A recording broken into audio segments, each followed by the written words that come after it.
한마디 해줘야 되는 것 같아서 네, 말씀드렸습니다.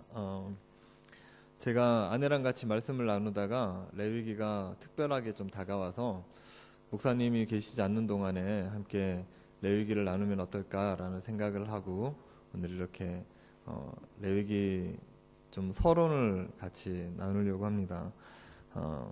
여러분들은 이 레위기를 어떻게 생각하십니까? 친하십니까? 네. 제가 생각할 때 이 성경 통독하는 나의 성경 통독을 방해하는 4대 천왕 중에 하나가 이 레위기가 아닐까 그런 생각을 했습니다. 가장 성경 통독을 나에게 방해를 하고 어렵게 만드는 나의 길을 꺾는 여러 책들 중에 레위기가 첫 번째 등장합니다. 창세기로 재밌게 읽다가 출애굽기 한 19장까지는 재밌었는데 20장부터 어렵다가 그 다음에 레위기 와서 이렇게 헤매다가 무슨 소리 하는지 모르겠다가 민수기 이제 10장 넘어가면 또 재밌어지는 그런 레위기와 그리고 한참 재밌게 읽었는데 열왕기 하까지 읽고 이제 역대상 읽는데 1장부터 9장까지 족보가 계속 나오니까 여기도 헤매고 있다가 나를 괴롭히는 역대상의 족보와 그리고 1장부터 3장까지는 신나고 재밌었는데 3장부터 38장까지 도저히 무슨 말인지 모르겠는 욥기와 그리고 나중에 예레미야 슬프긴 한데 이게 내용이 뭔지 모르겠는 예레미야와 에스겔 다 같이 공감하시죠? 네, 저만 그런 거 아니시죠? 방해하는 4대 천왕 중에 하나이지 않을까라는 생각을 했습니다. 혹시 이 레위기를 읽으면 막 마음이 흥분되고 잠이 안 오고 막 너무 하나님의 이 레위기의 말씀을 더 묵상하고 싶어서 그런 분 계십니까? 굉장히 특별한 분이십니다. 스페셜하신 분이십니다. 막 묵상하면서 그렇지 돼지고기는 먹으면 안 돼 이러면서 묵상하시고 그럴 수 있으시다면 되게 특별하다는 생각이 듭니다. 시편 19편에 시편의 기자는 그렇게 이야기합니다. 시편 19편에 여호와의 율법은 완전하여 영혼을 소생시키며 여호와의 증거는 확실하여 우둔한 자를 지혜롭게 하며 여호와의 교훈은 정직하여 마음을 기쁘게 하고 여호와의 계명은 순결하여 눈을 밝게 하시는도다. 여호와를 경외하는 도는 정결하여 영혼까지 이르고 여호와의 법도 진실하여 다 의로우니 금 곧 많은 순금보다 더 사모할 것이며 꿀과 송이꿀보다 더 달도다. 그렇게 말씀하고 계시는데 왜 안 띄워주세요? 이 꿀과 송이꿀보다도 더 달다라고 이야기했었던 이 시편의 기자가 무엇을 가지고 달다고 이야기하고 있습니까? 이 율법입니다. 레위기로 대표되는 율법이 더 꿀과 송이꿀보다도 달다 그렇게 이야기하죠. 특별한 사람입니다. 아주 특별한 사람입니다. 우리가 모두 다 우리 하나님의 말씀이 특별히 레위기가 굉장히 달게 느껴지시는 그런 복을 얻는 저와 여러분 되시기를 간절히 바랍니다. 레위기가 재미없는 이유가 있습니다. 레위기가 재미없는 이유는 중요하기 때문에 그렇습니다. 보통 중요한 건 별로 재미가 없습니다. 우리 학교 다닐 때 제일 재미없는 수업이 어떤 수업이셨어요? 내 인생에 재미없는 수업은 없으셨습니까? 네, 특별하신 분이시네요. 아니면은 내 인생에 재밌는 수업은 없으셨습니까? 체육 빼고. 네, 보통 제일 재미없는 수업 이렇게 하면 수학이죠.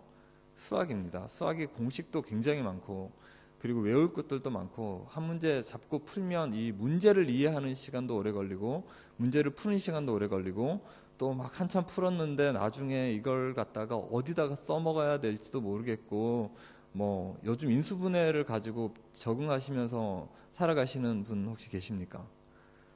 아니면 난 특별히 미분적분으로 미분을 적분으로 바꿨다가 적분을 미분으로 바꾸는 재미에 흠뻑 빠져 계시는 분들도 안 계시죠. 왜냐하면 수학이 굉장히 중요하기 때문에 그렇습니다. 보통 학이라는 그 문학이라든지 아니면 무슨 수사학, 논리학, 이 학이라는 글자가 들어가는 학문은 수학을 근간하고 있습니다. 그래서 수학을 기초로 하지 않고 수학을 바탕으로 두고 있지 않으면 보통 학으로 붙이지가 않습니다. 그게 무슨 학이 수학이냐라고 말할 수도 있지만 사실은 이 시스템을 잘 정리를 해서 수학적인 사고방식과 논리학이나 수사학은 당연히 그렇고 다른 학문들도 수학을 중심으로 하고 있어야 이게 학이라는 단어를 붙일 수가 있습니다. 그만큼 수학이 근간이 되고 중요하기 때문에 수학이 지겨운 겁니다. 어려운 것입니다. 나라의 근간이 되고 기초가 되는 것이 무엇이 있습니까? 법이죠. 법문을 신나고 재미있게 즐겁게 매일매일 읽으면서 신나하시는 분이 계십니까? 그렇지 않습니다. 법은 굉장히 중요합니다. 법은 이 나라의 정체성을 이야기하고 법은 이 나라의 특징을 이야기하고 그 시대를 이야기합니다. 만약에 법이 그렇다라고 하면 그런 겁니다. 우리는 묻지도 따지지도 않습니다. 법이 이렇다라고 하면 그런 겁니다. 법이 아니다라고 하면 아닌 겁니다. 만약에 우리가 생각할 땐 별로 좋지 않은 일도 법이 아무렇지도 않다, 법문이 아예 존재하지도 않으면 그건 무죄입니다. 예를 들면 독과점 같은 경우도 독과점에 대한 법률이 생기기 전까지는 독과점은 범죄가 아니었었습니다. 우리가 운전을 할 때 우리 요 앞에 마운가 드라이브가 50km인데 50km로 달려라 라는 말이 써있기 전까지 50km 이상 달려도 그건 아무렇지도 않았었습니다. 법에 완전히 다 맡기는 겁니다. 법에 다 맡기고, 왜냐하면 우리의 모든 기초, 모든 것의 중심, 우리의 정체성, 모든 것을 법에다가 맡기고, 그리고 우리는 그 법에 기인해서 살아가고 있습니다. 우리가 만약에 하나님의 법이 지금 나에게 적용되고 있지 않다면, 우리가 정말 하나님의 말씀과 내가 지금 관련되어서 살아가고 있지 않다면 사실은 어쩌면 우리는 하나님의 생명을 가진 사람이 아닙니다. 내가 이 일주일 동안에 이 3일간의 이 주일들을 지내고 아니면 오늘 이 하루 동안도 만약에 하나님의 말씀의 통제권 안에 내가 있지 못했었다면, 하나님의 말씀이 나를 통치하시는데 내가 내 자신을 내어드리지 못했다면, 빗나가고 벗어났다면 나는 하나님의 생명 가운데 있는 사람이 아닙니다. 예수님도 그렇게 말씀하셨습니다. 예수님도 사마리아에서 여인에게 복음을 전하시고 제자들이 뭐 좀 드십시오 라고 말을 하니까 나에게는 너희가 알지 못하는 양식이 있다라고 말씀하셨습니다. 그리고 그 양식은 하나님의 말씀을 내가 행하는 것이다, 그렇게 말씀하셨어요. 모세도 같은 말을 했습니다. 모세도 신명기 8장 3절에 이렇게 이야기하고 있습니다. 그거 말고요. 네. 같이 한번 읽어볼까요? 시작.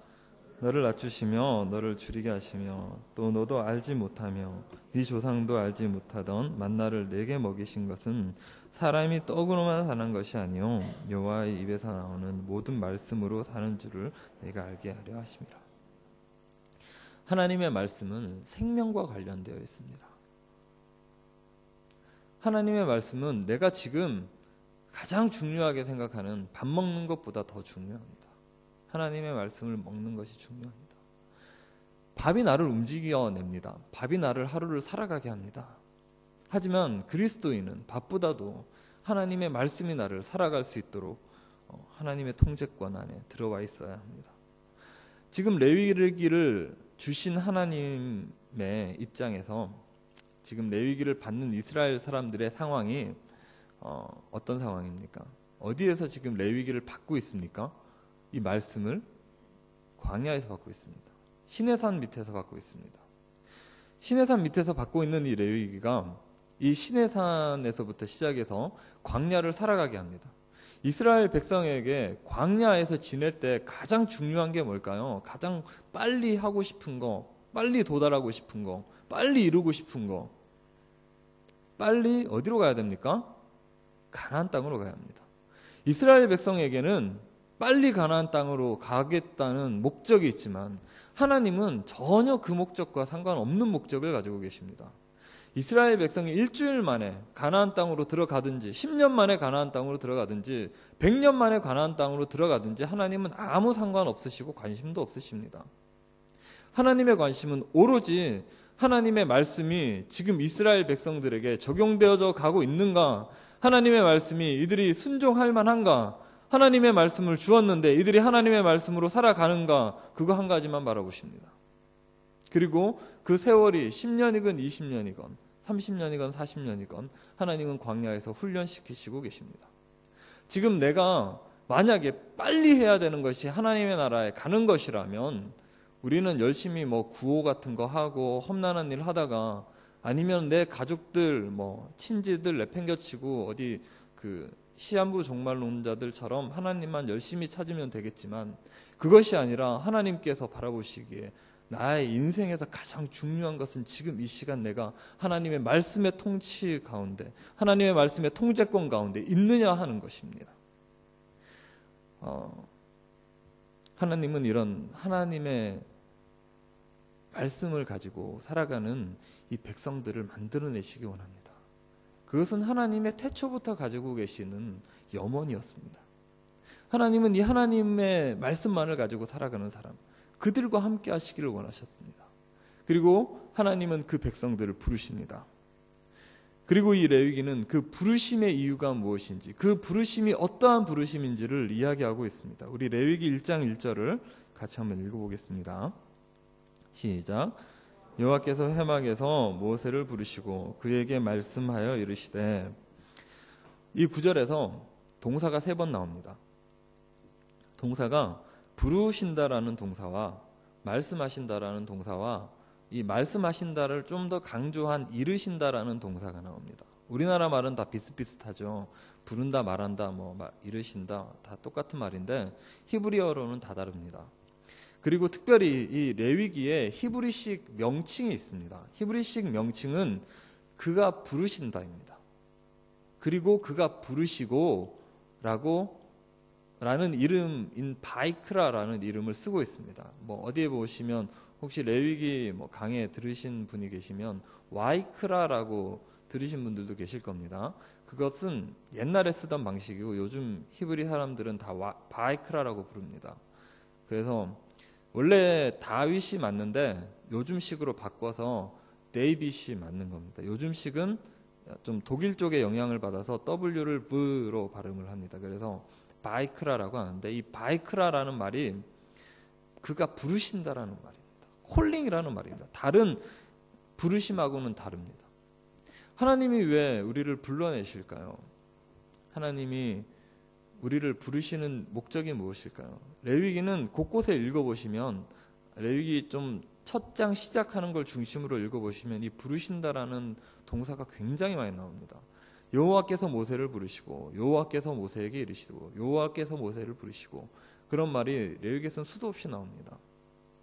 그 레위기 1장에 의하면 이 레위기의 책의 특징은 하나님의 말씀입니다. 하나님께서 부르시고 말씀하시고 이르십니다. 왜 부르실까요? 사람은 스스로 하나님께 나아갈 수가 없습니다. 사람은 우리가 가끔 기도할 때 하나님 왜 제 기도에 응답하시지 않으십니까? 하나님은 왜 나를 무시하십니까? 하나님 왜 내가 기도하는데 아무 반응이 없으십니까? 라고 가끔 기도할 때가 저만 있으신가요? 공감하지 못하는 눈빛으로 저를 바라보시는데, 그럴 수 없는 존재입니다. 무식하면 그냥 용감한 겁니다. 아하수에로 시대 때 왕비가 왕한테 나아가려고 해도 함부로 나아갔다가 왕이 그 호를 내밀지 않으면 이 왕비는 죽어야 했습니다. 하나님은 우리와 전적으로 다른 분이십니다. 제 아들이 어저께 갑자기 저한테 물었습니다. 아빠, 하나님을 근데 왜 두려워해야 해? 뭐라고 대답하시겠습니까? 왜일까요? 제 생각에는 하나님은 하나님이시기 때문에 두려워해야 합니다. 저희 아들은 아직 몬스터 이런 걸 두려워해야 하는 줄 아는데, 하나님은 우리와 완전히 다른 실존을 가지고 계십니다. 우리가 상상할 수 없는 실존을 가지고 계십니다. 요즘 저희 아이가 인터넷도 보고 좀 관심 있게 보는 게 있어서 좀 요즘 많이 찾아보고 있는 것 중에 하나가 별 이런 겁니다. 맨날 별 이야기를 하는데, 별 중에 제일 큰 별은 뭐야? 이러면서 물어보길래 구글에 찾아봐 이러면서 같이 구글로 찾아봤습니다. 그러니까 별 중에 제일 큰 별이 어느 정도 되는지 아십니까? 네, 우리가 지금 발견한 좀 그나마 가까이 있는 별 중에 하나인데 빛의 속도로 날아가서 한 9,500년 정도 날아가면 도달할 수 있는 별입니다. 언제 한번 단기 선교라도 다녀오면 좋을 것 같습니다. 그 별의 이름이 방패 자리에 있는 별인데 UY 스커티라는 별입니다. 그 별의 크기가 어느 정도 크기냐면 지름이 24억 킬로미터인데 대충 감이 안 오시죠? 비행기로 날아가면 지구 한 바퀴 도는데 비행기로 이틀 걸립니다. 그 별 한 바퀴 도는데 1000년 걸립니다. 그 태양 자리에 딱 갖다 놓으면 이렇게 궤도가 있잖아요. 수성의 궤도, 지구 궤도, 수금, 지화, 목, 토성 근처까지 갈 만큼 엄청나게 큰 별입니다. 태양이 되게 조그맣게 느껴질 만큼 그런 네, 방송사고입니다.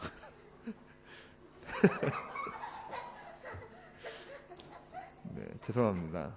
방송사고였습니다. 그런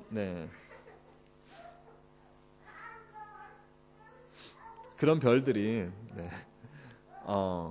이 우주 안에 몇 개나 있는지 아십니까? 이 우주 안에 그런 별들이 10의 22제곱개만큼 있다는 거예요. 태양이나 이런 별들이 10의 22제곱이면 공을 22개 그리는 거죠. 뭐 10해 뭐 이 정도 됩니다. 경 넘어서 해라는 단위가 있잖아요. 그 정도 되는데 그러니까 무수한 숫자입니다. 셀 수도 없는, 우리가 감히 죽을 때까지 세도 그때까지 못 세는 그런 숫자입니다. 그런 분이십니다. 하나님은 그런 분이십니다. 저는 이렇게 우주과학을 많이 하시는 분들 중에 하나님을 못 믿는 분들이 꽤 많으십니다. 왜냐하면 이건 도저히 하나님이 만들 필요가 없다는, 우리가 보이지도 않고 도달할 수도 없고 우리 눈으로 보이지도 않고 이 적외선 카메라로 천체 망원경으로 해서 겨우겨우 도달할 수 있는 그것보다 훨씬 더 너머의 수많은 별들이 있는데 그 별을 왜 만드냐는 겁니다. 하나님이 도대체 왜 만드시냐는 겁니다. 근데 저는 그런 생각을 합니다. 하나님의 나라가 이 우주와 관련되어 있지 않을까.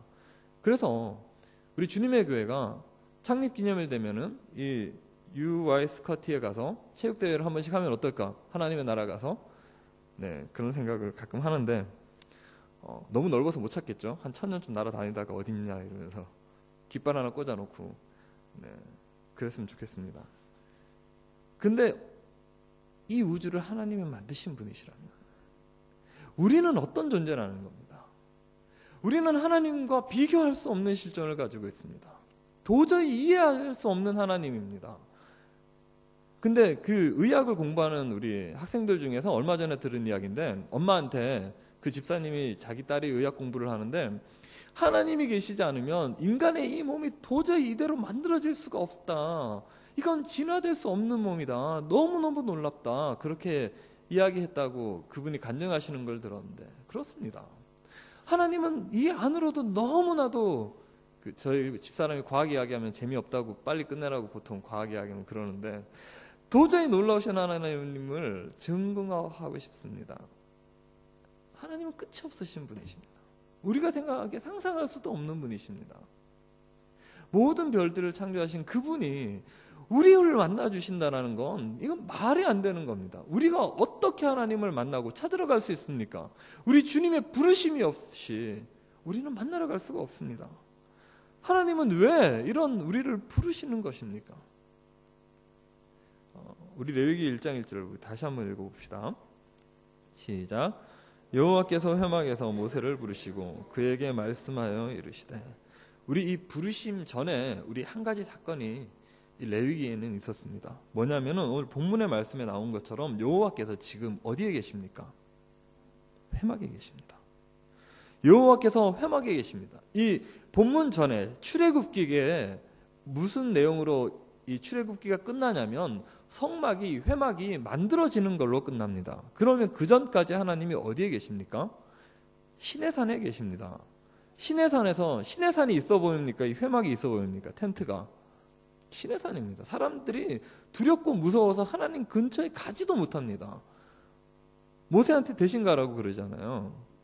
하나님은 신의 산에 계시면 있어 보입니다. 신의 산이 어떻게 생긴 산인지 뭐 인터넷으로밖에 저는 못 봤지만 굉장히 웅장하고 좀 멋지게 생긴 것 같았습니다. 한마디 하면 쩌렁쩌렁 울리고 그럴 것 같았습니다. 있어 보이는 신의 산에, 멋진 신의 산에 계셔야 되는 하나님이 왜 회막에 오셨냐라는 것입니다.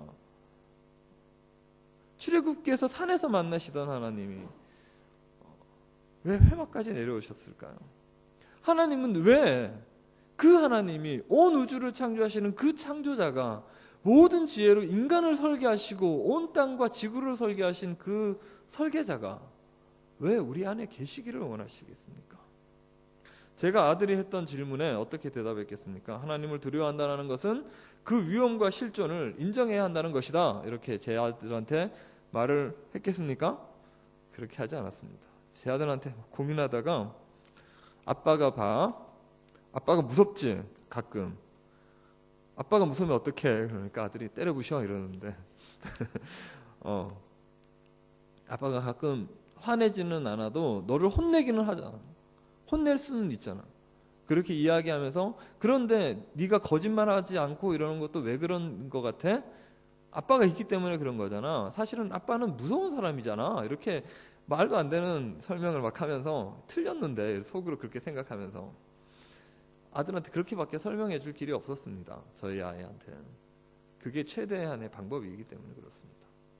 말씀도 그렇다고 생각해요. 우리가 이해할 수 있는 최대한의 방법. 때로는 조금 우리가 생각하기엔 틀렸다라고 생각되는 방법도 우리의 수준에서 하나님의 그 놀라운 지혜를 우리는 이해할 수 없습니다.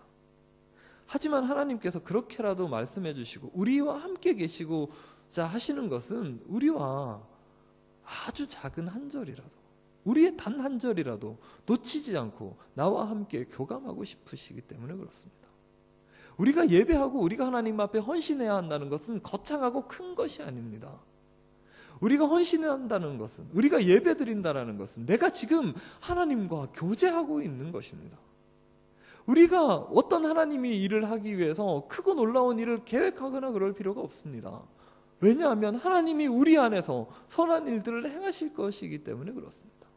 우리의 만약에 손발이 우리 주님의 것이라면, 우리의 몸이 우리 주님을 받아들이기에, 우리 주님과 함께하기에 합당하다면 그렇습니다.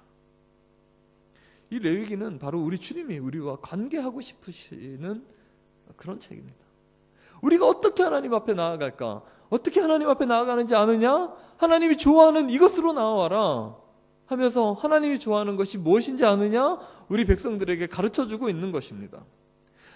하나님은 어떤 분이십니까? 우리가 하나님을 바로 내 앞에서 인식되지 못하기 때문에 저 멀리다가 갖다 놓고 우리는 때로는 기도합니다. 우리 고등학교 때 저희 선생님 중에 굉장히 신실하시고 아이들에게 항상 복음을 전하셨던 선생님이 계시는데 그분은 기도를 이렇게 하셨습니다. 늘 레파토리가 똑같으신 서론을 하셨는데 높고 높은 보좌 위에 영광 중에 계시는 거룩하신 우리 주님 하나님 아버지 이렇게 하면서 기도하셨습니다. 하나님이 지금 내 앞에 안 계시는 거예요. 어디 계십니까? 높고 높은 보좌 위에 영광 중에 하나님이 계시니까 나는 그냥 막 말해도 되는 겁니다. 그러면 하나님이 지금 내 앞에 계시다라는 거, 그것을 영성이라고 그러죠. 영성. 하나님을 인식할 수 있는 걸 영성이라고 합니다. 하나님이 지금 내 앞에 있다면은 어떨까요? 성경에 나와 있는 하나님을 만났었던 모든 사람들은 하나같이 죽은 자 같았다. 내가 죽을 것 같았다. 이야기합니다.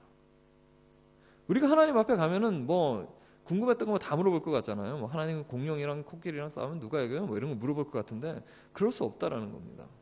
하나님의 그 실존 앞에서 우리는 아무것도 아닌 존재가 됩니다.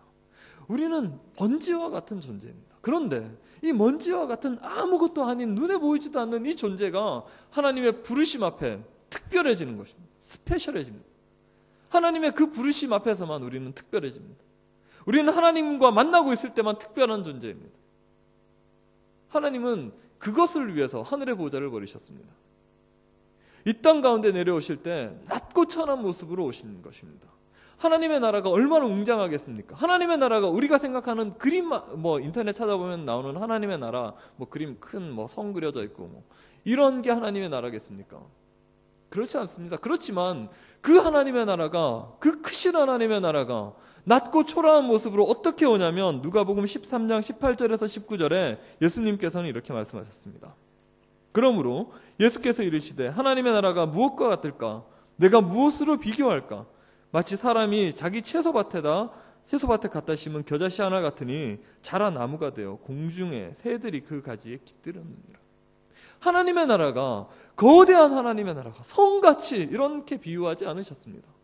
겨우 겨자씨 하나를 심겨져서 잘 자라면 나무 비슷하게 자라는 그 겨자씨가 거기에 겨우 새들이 깃드는 작은 하나님의 나라로 축소되고 축소되었습니다. 하나님이 낮아지시고 낮아지셨습니다. 하나님이 우리를 너무나도 뜨겁게 사랑하십니다. 눈이 머셨습니다. 다 눈이 멀어서 결혼하셨잖아요. 정신 차려보니까 결혼해 있고 그러셨잖아요. 그리고 후회하고 아니시죠? 그 관계의 방법을 하나님께서는 가르쳐 주시기 원하십니다. 내가 좋아하는 거 이거다. 우리가 함께 관계하자. 우리가 함께 이것을 나누자. 내가 함께 이것을 너와 공유하자. 그래서 우리 주님께서 그토록 바라시던 하나님만을 따라서, 하나님의 말씀만을 따라서 살아가는 사람, 하나님의 말씀만을 따라서 살아가는 공동체, 이스라엘 백성을 만드시고자 하셨던 것처럼, 하나님의 공동체, 다윗의 공동체를 만들고자 하셨던 것처럼, 예수 그리스도를 통해서 하나님의 말씀만을 가지고 이 세상의 모든 것들을 거부하고 하나님의 법도만을 지키면서 살아가기 원하시는 하나님의 교회를 하나님은 간절히 만드시기 원하셨습니다. 그러면 이 레위기의 주제가 무엇이겠습니까? 도대체 이 레위기는 어떤 공동체를 만들기를 원하셨을까요? 이 레위기로 어떤 공동체로 어떻게 하나님을 만나기를 원하셨을까요? 19장 1절 2절을 우리 같이 한번 읽어보겠습니다. 그 목적입니다. 레위기 19장 1절 2절입니다. 시작. 여호와께서 모세에게 말씀하여 이르시되 너는 이스라엘 자손의 온 회중에게 말하여 이르라. 너희는 거룩하라. 이는 나 여호와 너희 하나님이 거룩함이니라. 바로 거룩한 공동체입니다. 거룩은 인간의 속성이 아닙니다. 할렐루야 이렇게 말한다고 거룩하신 분이 아니십니다. 하나님과의 관계입니다.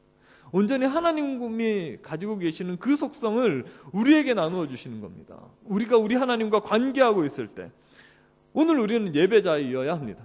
예배자는 예배 드리는 사람, 예배에서 참석하는 사람이 아니라 내 모든 순간에 나의 삶의 단 한 절이라도 우리 주님과 함께하는 사람이 예배자입니다. 우리의 모든 처소를, 우리의 모든 삶의 영역들을, 삶의 지경들을 회막으로 바꾸어 나가셔야 합니다. 단지 관계를 맺는 그것만으로도 우리 하나님 앞에 영화로운 예배를 드릴 수 있습니다. 우리의 예배가 메말랐습니까? 우리가 찬양하는데 내 감정이 메말라 있습니까? 어쩌면 하나님과의 단절을 이야기합니다. 내가 지금 생명이 있고 없고의 문제입니다. 그래서 어떤 티켓 때문에 내가 뭘 볼 수 있고 없고 이 정도의 문제가 아닙니다. 내가 이 버스를 탈 수 있고 없고의 문제가 아닙니다. 생명의 문제입니다. 하나님이 왜 우리를 이 땅에서 불러내셨습니까? 이 땅의 모든 관습과 문화 속에서 우리를 왜 특별히 불러내셨습니까? 하나님의 부르심의 이유가 무엇입니까? 힘들고 괴로운 이 법도를 지키게 하시는 이유가 무엇입니까? 우리 하나님은, 우리 주님이 교제하시고자 하시는 거룩한 공동체를 만드시기 원하셨습니다. 이 땅에서 구분되어 있는 사람입니다. 우리 본문 3절에 보시면, 본문 3절에 하나님께 가지고 나아가는 제물의 조건 중에 큰 것이 있습니까? 없습니다. 잘생긴 것이 있습니까? 없습니다. 신앙생활을 많이 해야 하는 조건이 있습니까? 어떤 직분에 대한 조건이 있습니까? 그것이 아닙니다. 흠이 있는가 없는가입니다. 거룩한 공동체를, 하나님이 받으실 만한 거룩한 공동체는 크고 화려하고 놀라운 것이 아닙니다. 하지만 우리는 언제나 거룩하지 못하죠. 하나님 앞에 나아가기가 너무나 힘듭니다. 그래서 우리는 십자가를 붙들 수밖에 없습니다. 모든 율법은 십자가를 향해 있습니다. 우리가 우리 하나님을 바라볼 수밖에 없는 이유, 우리 스스로 우리 주님 앞에 나아갈 수 없기 때문에 그렇습니다. 우리가 우리 주님의 부르시기에 합당한 조건으로 살아가시기 바랍니다. 그리스도인의 삶이란 예수 그리스도를 따라가는 삶의 여정입니다. 우리 주님은 거룩한 백성으로의 삶으로 우리를 초대하십니다. 그 거룩한 부르심에 응답하십시오. 성경 66권 한 절 한 절의 말씀이 우리 주님께 우리가 깨어서 응답하는 말씀이 되기를 원합니다. 잠들어 있고 생명이 없어서 메말라 비틀어진 나의 심령이 우리 주님의 부르심에 깨어나고 반응하고 응답하여서 이 땅 가운데 우리 주님께서 찾으시는 그 일꾼이 나라고.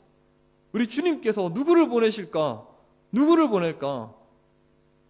나에게 말씀하실 때 내가 우리 주님 앞에 나를 내려놓고 나아가시는 저와 여러분 되시기를 간절히 축원합니다. 우리 함께 찬양 한 절 하고 같이 기도드리겠습니다.